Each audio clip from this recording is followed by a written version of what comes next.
நபி வரைக்கும் அந்த நம்பர்ஸ் தேவை. ஏன்னா ஒரு ஆட்சி அதிகாரம், ஒரு அடக்கி ஆளணும், நீ திமிரு பண்ணணும், ஒரு ராஜா இருக்கணும், பக்கத்து நாடுன்னு ஒன்று உருவாகணும், அப்ப நீ அந்த பக்கத்து நாடு கூட சண்டை போடணும், அப்ப நாட்டுக்கு விவகாரங்கள் எப்படி இருக்கணும், அப்பதான் சட்டம் இறக்க முடியும்.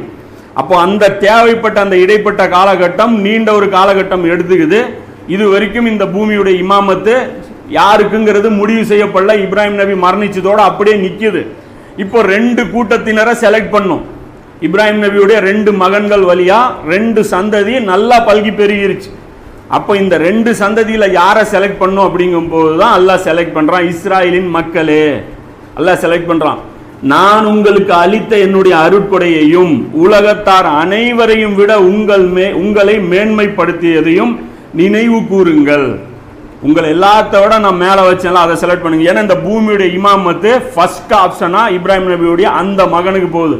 இசாக் நபியுடைய அந்த வாரிசு வழியா மூசா நபி சமுதாயத்தை தேர்ந்தெடுத்து மூசா நபியை அல்லாஹ் செலக்ட் பண்றான். அதனாலதான் இவர் தலைவராகிறார்.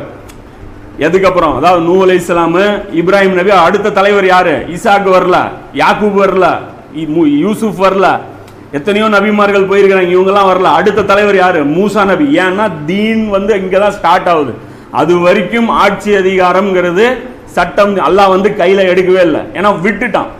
ஏன்னா இப்ராஹிம் நபி விட்டுட்டு போகும்போது இங்க ரெண்டே பேரு